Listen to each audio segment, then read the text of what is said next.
the a Hanes T-shirt 3 for $5, which is definitely not the cotton T-shirts. And so I actually got a much better T-shirt for you, Tim. But then I remembered it was so. I can't see in the lighting.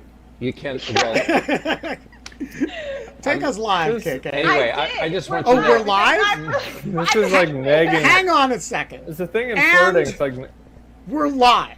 We got to go live at some point. We're live. We're already live. It is Monday, August 30th, 2021. It is, just for you who don't know, my 29th wedding anniversary. Oh. It is 5:05 p.m. It is our 500th fucking episode. And I say fucking in that case in honor of John McWhorter's new book, which I read recently, and which contains, among other gems in it, the rules for when you're allowed to insert the word fucking into other words. And I know that you all have been stumped by this and you've been getting it wrong, but if you want to know, John McWhorter's 9 Nasty Words actually has the rule that identifies why you can say Philadelphia, but you can't say my fucking Amy. See, one sounds right, obvious. The other sounds ridiculous. What do you think the explanation is, Tim? God, I it's gonna be something just have the boring. ear for it. It's just like porn, It's just like you know it when you see it, right? Right. It turns out there's a grammatical rule, which yeah. John Grammar McWhorter, and porn have that in common. Grammar and porn have that in common. The grammatical rule is you can only insert it where both syllables are emphasized anyway. So Philadelphia, you can say Philadelphia. So you can say Phila-fucking-delphia, right? Because both the la and the del have a certain amount of emphasis anyway. Okay. Like, But Miami, you can't do that. Grammar? But we have It's like a swing. Tim So that's why fucking in lieu Miller. in lieu, In lieu of fucking fun. Worked. In lieu of- Benja fucking min. Benja Widdis fucking min does not work. Oh my God, that's right. It's in lieu of fun. There's just that's so strong. That is a It's beautiful insight. It's why you would say Tim fucking Miller, but not Tim Mill fucking Anyway, all of which is to say, it is 500th episode week. On the advice of David Botts, the great suggestion of David Botts, we decided to make the 500th episode a whole week long. We submitted to the audience the question of who they wanted to bring back from the history of the show. The people who are on this week are not necessarily the top 5 vote getters, though Tim certainly is one of the top 5 vote getters. So let's And we're to let's tell just- the okay, other where's the 4 numbers? whether they are or No, we're aren't. not. Just We're not rank. sharing the numbers. We're not sharing the rank. We Where exercise am I some. in the rank? You're Am I high up. 3? You're Am I high. 1? You're high. You're Am I high. 4, but there's a big difference between 1 and 4. I believe you brought us 4's not 10% of our audience, so I think you're okay. You're 4 fine. is not dude. even on the medal. Am I on the? No, you're on the medal plan. You're on the medals. In fact, let's just say the bulwark did very well. And it was We have like, it tight. So I just want to say sort of thank you to everybody who voted in this poll, and to people who put the work in to make the poll. 'Cause it's Listing going, all 500 people plus that have been that- on the show That was into a so. poll. that was a Jeez. serious piece of work. I wouldn't have done that. And by the way, but just to give you a sense that the audience is not infallible, that the wisdom of crowds is sometimes the foolery of crowds. We submitted to the question, the old Sesame Street game, which of these things is not like the others about the host today? Which of these hosts is not wearing a dog shirt? Scott won this poll overwhelmingly. A bunch of people have subsequently changed their votes, which I just want to say is cheap. Unethical. People. It's really unethical to change your vote on In Lieu of Fun after the data is in. Scott won 68%. Thought Scott had forgotten to wear the dog shirt. Scott diligently wore his dog shirt today. And KK, who is the one who really made dog shirts a thing on the show by fussing over mine so often, forgot her dog shirt. We are not allowed to have fun. Or did anymore. I leave it home on purpose because I knew this was I could turn this into the poll then. It was all by design. I just also want to say Genevieve actually ironed her dog shirt. Yeah, which That was a necessity. You guys saw Can we the state it was only Can we in. get a being cuter than full- a dog shirt is a full crinkly frontal dog shirt. Yeah, can we get the whole dog shirt, Genevieve? Oh, well, that requires me getting up, but you can get a portion of You know it. she's 8 months pregnant. Oh, look at that nose. That's all I wanted, just the nose. That's a lot of nose. More nose than Ben has. Very So, 3D. we are not allowed to have fun anymore, but we are allowed to have 500 episodes with Tim Miller, who is, on the medal stand from the audience vote. Tim, I don't even know what that welcome means. back to the Oh, show. metal. Oh, Metal. not metal. I Like thought he was like MEDL. punk rock, like metal. I'm going to be tormented by. I was told John said that I was defeated in the comments, and so now I'm going to be tormented by who defeated me. And I'm going to be distracted most of the episode, and probably won't be able to fully give my best performance. Knowing Will you be that as I did not distracted win. as Matt Gates? Well, no, because I'll be thinking about adults mostly and why these adults didn't vote for me. But I will say that I just want it going into the record books after the fucking monologue and like where things are already headed is that I have marked this as not for adults on YouTube for 500 episodes now. And so I just want that to be clear that I don't believe in censorship, but I do believe in categories so you can decide to censor yourself. And so thank you. We can talk about anything now, including Jonathan Rauch and the Bunny Ranch. Just saying that was a great episode. I didn't know about that. I wasn't in the Oh my audience God. for that one. Oh, should we tell Tim about our game? You should play it. Yeah, you should play our game. So we have a Okay. game it's a new feature on In Lieu of Fun where we bring somebody on and they I heard tell about this. a 15, 20-minute story in whatever level of detail they want. And the audience and the panel has to figure out if the story is true or not. And John Rauch came on and told a super fabulous story about his plan to Give up his gold star gay virginity. Yeah, and go to a legal brothel outside of Las Vegas Called the and Bunny Ranch. and see if he could Write about it for the Atlantic. write about it for the Atlantic, and having this discussed at an editorial meeting at the Atlantic, Which he and- reenacted. and it is a fabulous story. And Was I'm it not true? I'm not going to tell you whether it's true. You got to go watch the episode. Okay. It's Jonathan Rauch, though, is a friend of Mary. I didn't realize he's in the tribe. I didn't know that he Oh, was yes. homosexual. I have really bad gaydar, just as a no general kidding. statement. He's written yeah, but you know he books wrote one about of the it. original books about gay marriage, Oh, and yeah, see, like I he's a He I starts think lot if of you made a sentences with, list of, as a like- homosexual man, he says It's that like, a lot. he's like a prominent gay. he's Yeah, a I prominent guess- gay intellectual. Yeah, Um, a prominent gay. I guess I just totally missed this. I've listened to several Jonathan Rauch podcasts, but just I guess more on the straight and narrow. Also, talking his about- husband, fabulous cook.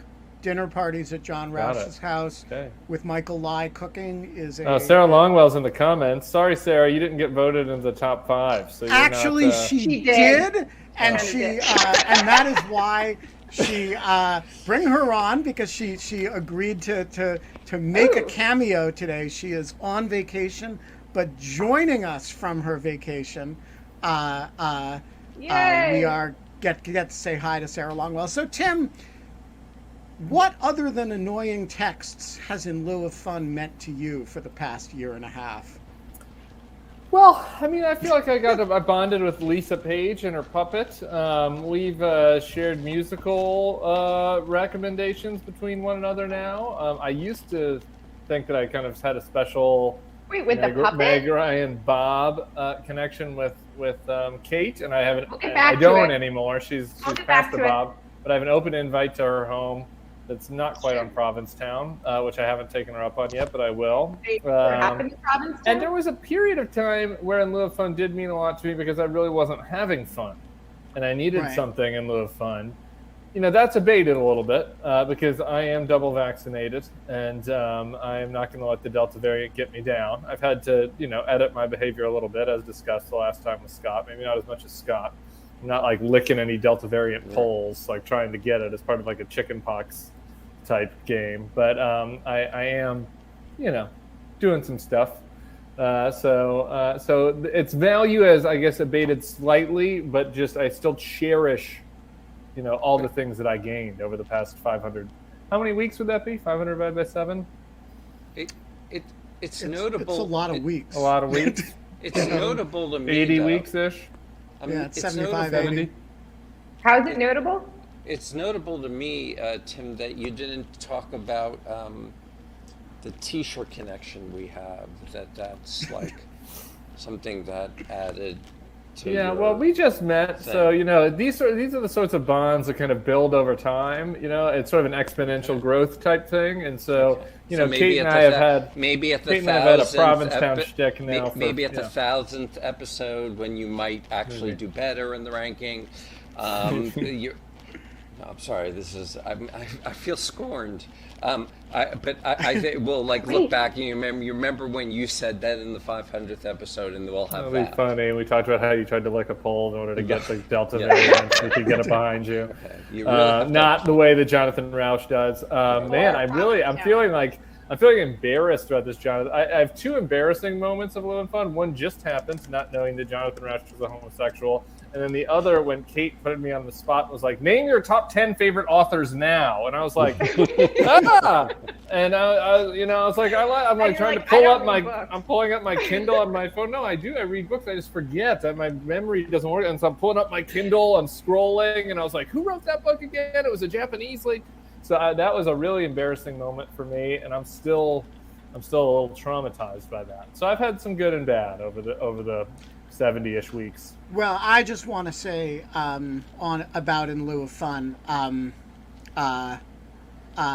Tim Miller. I didn't really know Tim at the beginning of In Lieu of Fun. I think I have this memory that we ran into each other in Austin, Texas, and met once. Which but is Tim a false tells me memory. It's a false memory. It's not true. I have that effect on people, though. Yeah, and I started hearing Tim on podcasts and thought he was super interesting and funny, and then started. So this is actually a good way to develop relationships with people, is tweeting fan stuff at them. So Scott shit posts, which is why he has no friends. He has so many friends posting. It's amazing. I tweet fan notes to people, and it turns out people like that. So we call Scott's strategy negging in the flirting department. It's That's like, right. Josh Hall. Wait, he cut out. You cut out. Scott, you cut out. Scott, your audio's out. We can't hear you. I think it sounds like your All right, audio. this is, Wait, hold on. I was going to say that this is kind of like that adage, you get more flies with honey than vinegar, which is actually empirically false, because you actually get more flies with vinegar than with honey because it's so much stinkier. That's like Scott and his Twitter account. Well, all I know is Tim is one of the people. Scott and Genevieve are two other people that I got to know as a result of In Lieu of Fun, actually. I feel very enriched by that. I also did, and it's very mutual. I mean, I really. We've been some in dark moments together now. We've I really. I mean, there's a whole group of people associated with the Bulwark that I have long pre-existing relationships with, including Sarah and Bill Crystal and Jonathan Last and Charlie Sykes. But Tim, I had actually never met. We just, heard each other. I had heard each other on podcasts and whatnot. And, I met somebody who looked a hell of a lot like him in Austin, who I think I thought was He Tim must have Miller. been really handsome. He was really handsome, and he was standing next to Jeff Flake, and introduced I've never met Jeff Flake either. Introduced himself to me, and I thought he was Tim Miller, and so greeted him warmly, and but that was kind of it. And so like in the sort of community building department, like I think of you as like one of the kind of cool people who I could tweet at and just say, hey, you want to come on this? And you'd say sure, and we've kind of mostly gotten to know each other through the show. Well, I'm so honored, and I had this big friend that I'm a person who likes to keep a wide social network. I'm not a loner, and so I had a lot of slots to fill after I switched teams. This is not sexually, politically switched teams. I did that. I had a lot of spots to fill back then too, but those had already been filled, and then some. I overflowed with new friends once I switched teams back in the aughts. But this second team switch I did left me with a lot of new holes I needed to fill, no pun intended, on my friend chart. And so I'm really grateful that you and Kate have been able to do that. People actually, this is a thing that people do not understand about the Never Trump movement. Which is, as somebody who has never really been part of it, because I was never a conservative, so you can't be a Never Trump conservative without having been a conservative, but as somebody who's been adjacent to that movement for quite a while, people really don't understand how much people gave up their social worlds, and that there was there's just like In Lieu of Fun is a community, there's an element of the conservative movement that's a community of like-minded people who like each other and do things for each other and hang out together. And it gets really like 10th grade girls expelling people real fast. I'm just so lucky that I had some non-real political friends. I had real American friends, because like the folks who did not, who lived in DC, and there's this kind of DC creature who like their whole life is like that. Their social network is, and then people who are never Trump and fit that bill really ended up pretty lonely. They got they got a dog. And a wine drinking habit, and a couple new libs. But luckily, I wasn't in that dire of straits, because I've got a lot of norms in my life. But still, it was real, and I'm happy that you guys are now, in my friend circle. Yeah, adopting you and Scott was the best dog that I ever got, and one of you is even trained to wear a dog shirt. I know. We got to get honorary dog shirts for. I know we should. They should be chocolate lab. It's like the blonde lab is the official. Okay. It's the OG dog shirt. Go ahead, Scott. Sorry, I didn't mean to cut you off. Oh no, I was I had muted my microphone, so I'm so sad. Everyone's happy about that. I actually wanted to ask Tim one question, which was, are you for those of you who didn't switch to the Never Trump side and went straight, embraced the new boss, were you surprised about who did and who didn't, or did it roughly fall along what you had imagined? It's a really good question. It is, and I'm actually, I don't know if I'm supposed to say this because it's not public yet, but I'm working on a longer project that is going to be right along these lines. So I'll give you a much longer answer for this next, year. Maybe we're not. Just, let's not jinx anything. But the short answer to that question is yes, I was surprised. I was not surprised at all. I should say I was surprised that Trump himself won, because he was just so uniquely like weird And it was like, really, this fucking guy, like there's that element with him. But I was not surprised that like a crazy far right person was taking up the writing was on the wall for that.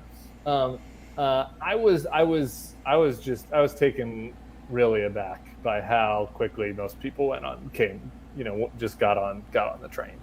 And I think that I've had a lot of time to reflect on that. That's what I'm working on, which is like why they did that. It's like maybe we can learn some lessons for like why people did what they did. But I just didn't really expect. I mean, obviously there are always going to be ambitious people. It's politics, et cetera, et cetera. But man, just the fact that you all could sit here and name the people that didn't is like the reason, is reflective of how many people did. I mean, there are a small handful of other people who didn't quietly, and I have a lot of respect for them. And then, there's the Stewarts and the Steves and the me's, and like that's it. Like that's the list. So it really did take me aback, to be honest. And my favorite line from that is he was not on the operative side, but he was on the journalism side, which relates to our dog convo, was from Steve Hayes over at the Dispatch, our friends of the Dispatch, and he was like, he was expressing this over drinks to a mutual friend about how like saddened he was by how overwhelming it was that people went on board, and the friend said that he should get a dog, and he was like, I have a dog, and I think my dog's for Trump. Really? Yeah, I was like, that's a good shtick. By the way, your dog eats its own poop too. Yeah. So it's like, why? I cannot. I normally don't buy any of these political memoir or accounts things, but that book I so want to read. Well, hopefully you'll be able to. We'll leave it at that. That's going to be awesome. It's 5:25. I'm going to start bringing in questions. We are having trouble getting Sarah.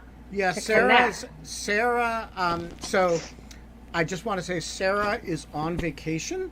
Yeah. She is also among the list of top vote getters. I won't say whether she beat or lost to Tim, because they have a kind of brother-sister rivalry thing going that I don't want to feed. They both did very well, says the proud parent. I lost, Sarah. I'm coming to terms with it already. I'm starting to process it. I actually don't remember. I have a brain like a sieve. I've made a point of not remembering. But Sarah is on vacation this week and won't be joining us but she did want to come in for a cameo today. Her Wi-Fi will not support that. She, for those who are wondering why Sarah Longwell will not be on the week-long 500th episode, it is not because of any lack of invitation or lack of desire on her part. She is actually not around. David Botts. I hope you think about that, people that voted for Sarah. David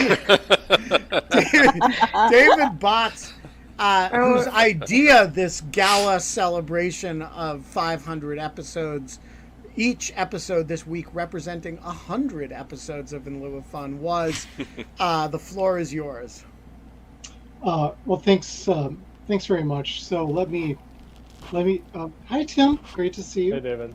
Yeah, well, great to see everybody. So I just want to say a very sincere thank you to each of you, and it's been really amazing spending time with you, and it means a lot. So thank you so much.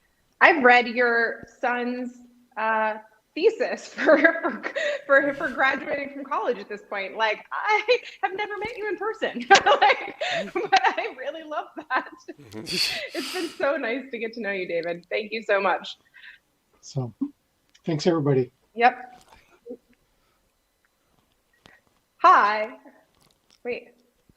I almost banned David Botts. I'm so glad that a pop-up came up. Whoops. Right. That would be. He would definitely be going through in his head like, what exactly did I say? I know exactly. Yeah, David would blame himself, which is like ridiculous. Wait. Oh, hold on. And then they execute me, taken out and back and shot. Yeah. That was a little awkward, Ben, because you were muted for the the half of your sentence, so it just came in on, and then they execute me with you laughing hysterically. I didn't mute myself. I know you have some really loud background noise, so I muted you. Tony Cava is accepting and connecting. We have so I don't think anyone understands from the driver's side of In Lieu of Fun, you could only have 6 people on the screen at a time. And not everyone accepts and connects at the same speed or with the same kind of fidelity. And so that's why we put people in, make their videos little and then bring them in randomly, even though it feels not fair to them because they don't know when they're all of a sudden going to be on screen. But Tony Cava is accepting and connecting, and so he should be here in a second, but I can't bring anyone else in the meantime because he's the 6th person. So we'll just wait for Tony to get here. Yeah. I was just going to say, I thought we were trying to fill time for Tony to come on. So, yeah, that's exactly what we're doing. We're always trying to fill time. Did you? That's the secret. Entire show. Okay. Oh, I'm sorry. Oh, a lot of things make sense to me now. But what I wanted to know was, before the pandemic, did you know that a technology like this was possible? To me, the fact that this is possible, that you can put on the show, you have an audience, they interact every day. I didn't think it was possible. Did you? I have an answer to that question, and I'll let you guys in on a dirty secret, but I don't want to Alice Tony Cava. So, Tony, I hold Scott's question in your mind, and Tony Cava, the floor is yours. Hi, Tony. I forgot. Hello, everyone. I hope I wasn't supposed to hold Scott's question because I didn't hear it. So I'm going to let Scott's question No, that was go. for the audience. Oh, excellent. Excellent. Hello, everyone, and thank you for having me on for the 500th episode. It is indeed an honor. I just happened to have the day off today so I could join. Yay. Yeah, this has been a really great thing. I think I've told you before, it's the best part of the pandemic. And I hold to that. That's super low praise. That it is super low praise. The best part of the Black Death was, the increase in worker compensation. Efficiency. The best part I thought it was the sartorial choices of the masks. Yes. That too. So I had 3 questions. You guys anybody have a preference as to what I should throw out there? Oh, I saw your 500 days of pandemic point, and I was thinking of that one. Okay, let's do that one. Well, seeing that, and I stand with David Botson getting all teary and verklempt, knowing we've reached 500 shows, but seeing that the show is on because of a worldwide deadly pandemic, is 500 episodes really a good thing or a bad thing? That's a good question. Is that for me? Yeah, I don't know. I guess it's for everyone. Well, because it might be a good thing for Ben, who's been able to gain and foster these new relationships with people like me that have added that have enriched his life and kind of added to him, and maybe that'll continue for the next 100. And because I'm a friend of Ben, anything that's good of Ben is good for me. Though I do have to say, boy, I wish you only needed to have 200 of these episodes. And it is pretty fucking nuts. When you had me on the very first time, whatever that episode was, if you would have said to me, Tim, next summer we're going to have you on, we'll have had a vaccine for this virus that basically eliminates the worst outcomes. Doesn't eliminate spread, but eliminates the worst outcomes. That will have been available for 4 months. And yet still there'll be many states that are having their highest deaths of the entire pandemic every day. I would have been now that is a dark timeline even for me. That timeline is too dark even for my pessimistic, rain cloudy me in. So in that sense, it kind of sucks. Yeah, I just want to emphasize the conditional nature of the celebration. And Scott, is a philosopher, so he's trained in formal logic, so he will really understand this point. But for those of you who are having trouble with it, we're not saying that the pandemic is a good thing. We're saying that given that you have a pandemic, it's better that you go through it with 500 episodes of In Lieu of Fun, since fun is still banned.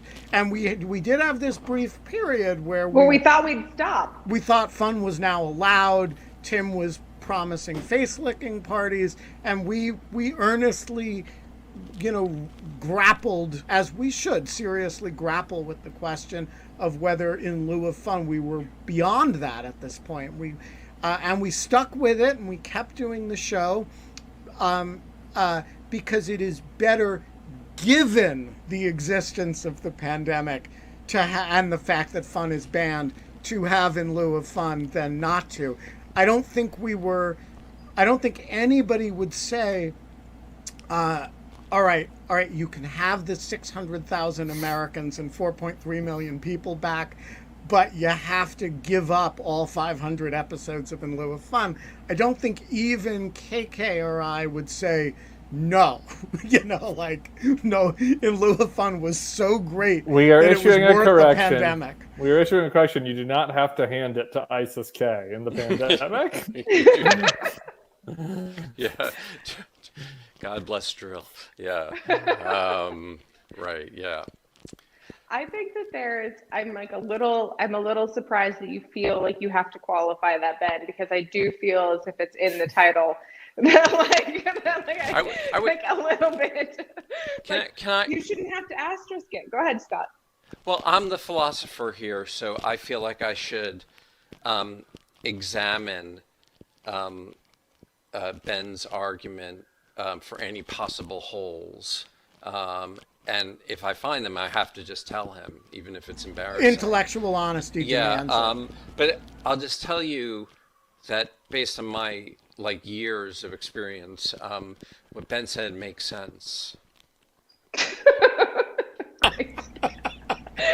I will say, to answer your question from before, Tony, also, and that kind of relates to the 500 episodes. I mean, Ben, you started, I remember we had a meeting to talk about the tech. It was the only meeting I think that we had that was about as planning the show. As evidenced by the total tech disaster in this second episode or so. It's unbelievable how we still managed to screw this up. But we did, I don't even remember how many episodes on Zoom, and had horrible Zoom bombers that would cut and paste entire penises made out of they just that the thing that you can do with the images where you make it it's and 30 it turns out if you really spend a lot of time on it, you can make a penis only out of the N-word. Yeah, but you have to really want to. Yep. So that was I couldn't hear that. I'm sorry. I'm having a breakdown in my connection. I don't know if that whole last minute I missed, but I'm back. I know. So I don't know. And then we went to Ben found Crowdcast, I think because of Lawfare stuff. And we went to Crowdcast, and it's been just a really cool format, and it's really built out the community aspect of it. People can chat and talk to each other. And we can bring on guests better. So I think I'm just going to say one thing, and I mean, this is a longer conversation about what the show, its aim is. But one thing I just think is that there just seems to be the case that people have a craving for smart content, and having I was really scared where that sentence was going to go. No, there were so many options. No, it's like these people who do research in different kinds of fields, they can come on, or political analysts can come on, and you can just have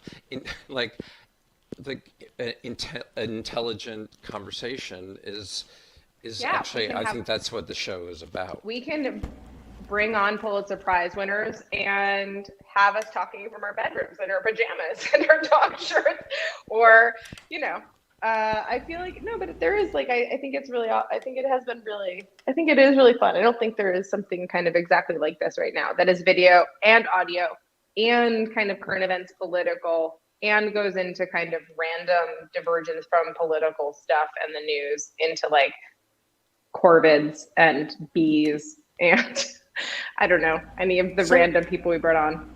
I want to answer Scott's original question, but I also want to acknowledge the area of failure, which I think is actually an important thing to think about. I've been joking a lot, but this is totally serious. So I was looking for a technology that does this for reasons related to lawfare. And honestly, one of the reasons I asked Kate to do In Lieu of Fun was to play with this technology, see what we could do since we were all stuck at home, see what we could do with Zoom, see what we could do with Crowdcast. And I asked Ian Enright to kind of work with me to, what could we create that we could use for things like lecture series, that we could use for what became Lawfare Live. What if we wanted to do on Lawfare what is basically a very high quality set of discussions about X, Y, and Z that involved some measure of audience participation, but wasn't amenable to Zoom bombing, right? That we could really control the frame, and that's why we started experimenting with it.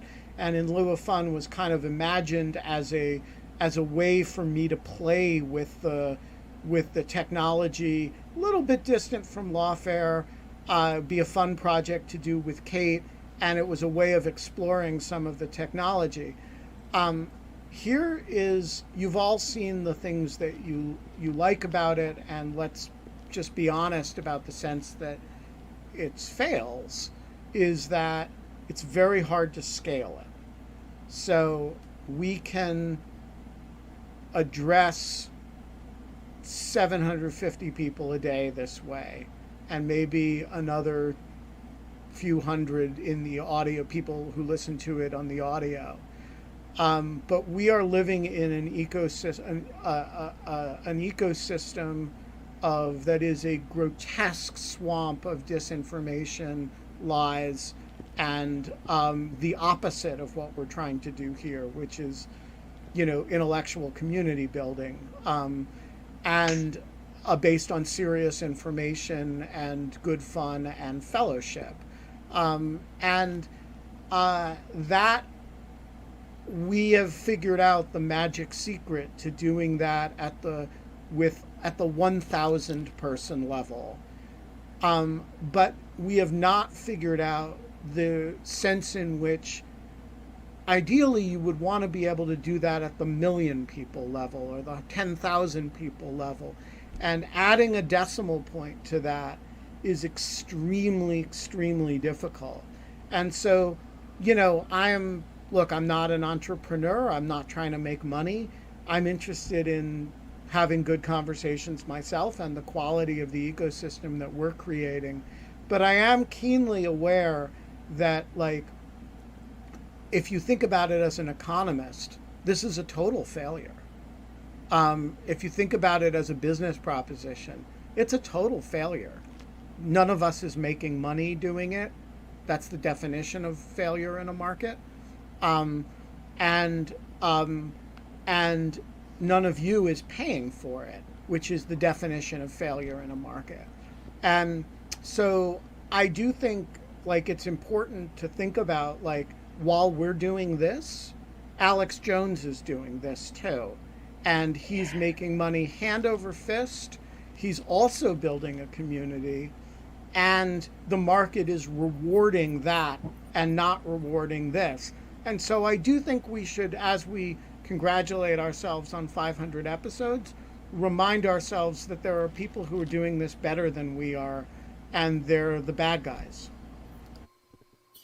Yeah, like I'm just like gonna spitball here and say Alex Jones doesn't like, has his day job is doing his show, like, and that he's getting paid. Like I'm not proposing we trade places with Alex Jones. I'm not proposing we do what he does. I'm saying if you think of this as a community that we've built for its own sake, where serious people get together to shoot the shit, joke around, and talk about serious issues in no particular order, it's a raging success. If you think about it in terms of the larger environmental ecosystem that it's a part of, a few law professors, a law student, and a weird whatever the hell I am, think tank guy, journalist, getting together, this is nothing. And so just wanted to cheer y'all up. One of the things though is like even the consideration of the market effects would have probably diluted the content of the conversation and would have changed the whole tone of the show. So to consider the market effects would have ruined the show though, right? Or at least that's my opinion. Yeah, I think that there is a point that we were trying to promote the show a lot more, and like we stopped kind of asking every person that was a guest to like actually retweet, because one, it's annoying to do that, and two, like I don't know, it didn't like, I thought it was just kind of a nice community and like landed where it landed. I wasn't trying to compete with that like thing, and I guess like, yeah, I don't know. Yeah, I just to jump in, just to say that just echoing Ben, that my Twitter feed has not grown as much as I had expected. You had hoped it would? Yeah, I mean, and that's the objective. Yeah, I'm just being real here. I know, like Ben is also being real. I don't know. I'm going to bring in Chris Ardress because this conversation is totally not dark at all. The big difference is that you actually want to see your listeners and the people who are part of the community, whereas like Mark Levin, I think, would have a meltdown if he had to actually meet the people that's like what he's selling. So it'd be a really scary moment for him. Just to be clear, I am not arguing that we should do what they do. I think what they do I don't know what you are arguing. Pernicious, horrible sewage. My point is that there is something upsetting about the fact that the market rewards the pernicious, horrible sewage. Okay. And actually, that something like this is a niche, as somebody said in the chat, a niche sandbox thing. And even if you go bigger than this, the weekly Zoom meeting for the Bulwark is in the thousands of people, not the millions of people. I'm making an observation about the ecosystem, not about. I wouldn't spend my time. Look, I do this every day. I'm not saying we should, finance shysterism with, penis enlargement enhancements, supplements. What are we talking about? What is going on? We're rated for adults. It's fine. That was just an accurate description of what Alex Jones does. Okay, fine. You've clearly never watched Alex Jones. No, obviously not. Hello, Christopher. Hello, Tim Miller. So, all right. Well, I made a comment about myself, but I didn't want to talk about myself too much on this show. But I am grateful to all of you guys for for this community and for rallying behind me when I was off the show and worrying about me and getting me to the ER. Thanks to Kate and everyone on the show for helping to save my life. So I wanted to sort of on that note, I wanted to sort of ask, given we have Tim Miller on the show and he's a national treasure, I did want to sort of take the chance to ask him a political question and sort of say on the Ron DeSantis beat here. Is there anything that you think that I don't want to say come to Jesus moment, but like, is there something that it could happen to him, short of getting COVID himself, that would have him reverse on all this sort of hardcore, hardest core Trumpist type anti masking policies and be a responsible Republican if that still exists, and as opposed to trying to out Trump. Yeah. Thank you, Christopher. I'm glad you're on the mend and all that. Boy, Ron DeSantis, he's not going to get sick because he got vaccinated. I mean, that's the thing with all these assholes is that like they're vaccinated. It's the C-list radio talk show host with an in lieu of fun like audience size who are dying of. That's where you've been. Who are dying of you guys are the really novel yucking my yum over coronavirus. here. Like, this is the worst 500 episodes. But we love just it. getting started. We love our little intimate community. So it's the Ben Wittises of the conservative world who are dying, not the Ron DeSantises, because they're all getting the jab. And so no, he's going to be healthy. I will say this about him politically. He was doing a really good job just as a political analyst, looking at him balancing the crazy Trump town with like the relatively normal Republican types that live in Florida, to the extent that that's not an oxymoron, but the Jeb Marco crowd. And part of that was that like while his national profile was a lot about owning the libs and like performative Fox and Friends stuff, locally he was like kind of governing not all that different from how you would have expected a Jeb to govern. Right? Like he was doing some anti populist right things. Like he was, the employment situation in Florida was good. So most of like the business guys and like that suburban moms and that crowd that was turned off by Trump liked him as well. He is jeopardizing that significantly right now. So in order to maintain his Trump base. And so I do think you'll see his numbers in Florida come down a bit while his, 2024 numbers stay static, at the top of the non-Trump field. And so I do think that he's suffering a little bit politically from that. I don't know if it'll be enough to make him vulnerable for re-elect. A lot's going to happen between now and next November, but I do think he's suffering from it. I think that there are a lot of normal type Republicans there who are like, this is crazy that like they're not teacher mandates and, depending everybody's own opinion and all this sort of stuff. But like, at least about 40% of the Republican base wants there to be at least incentives for vaccines, if not mandates. And I think a certain portion of that 40% want there to be mandates. And so I think he is turning those folks off, and the numbers are getting pretty bad. And, if you look at what's happening in Orlando and Tampa and these sort of big markets, so hospitals are filling up. People, that you run in reality occasionally meets, your trolling in a way that's not favorable for troll politicians. And I do think that's happening for him a little bit, but maybe not as much as people watching this would hope. I have a quick question just to follow up on that. How much of a presence do you think that Trump base is going to be present for anyone who's not Trump, though? Like, I mean, so that's always something that I kind of am not sure about, because it's like when he's on the ballot, there's down ticket races that do get the bump effect.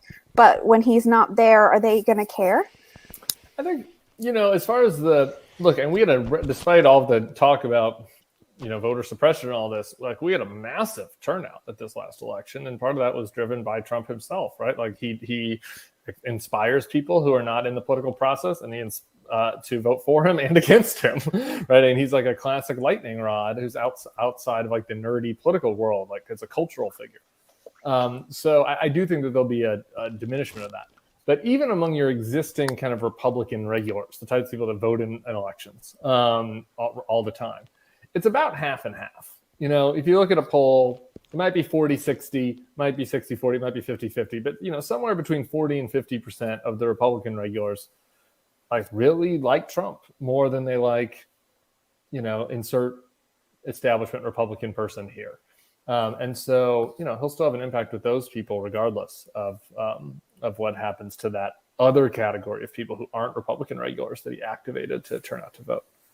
Yeah. So you're basically saying that there isn't like just being a supporter, like just try and hitch your wagon to Trump won't automatically get you like the 32 to 38% base. That like that's, you can get some of it, but it's like mostly like the full effect of it is reserved for Trump. Yeah, I mean, I think TBD, right? I don't know. He hasn't been not on the ballot, right? I mean, like, if what I'm talking about is within the people that vote in the primaries, in Republican primaries, about half of those people like Trump more than they like the party, and about half of those people are really Republican types that could take or leave Trump, right? So it's about a 50-50 split. So you can take, if you really just go full Trump bore, you can get that 50, but you might turn off the other 50. If you say we need to distance yourself from Trump, you might get the other 50, but might turn off that 50. Ron DeSantis was doing a good job of getting all for a while, but I think now he's starting to turn off a little bit some of the second kind of category. Yeah, that makes sense. All right, we have Paula back from her first day in law school. Hi, Paula. Live from Ann Arbor. No, because my washer isn't working, so I had to drive home so I could have clothes for tomorrow.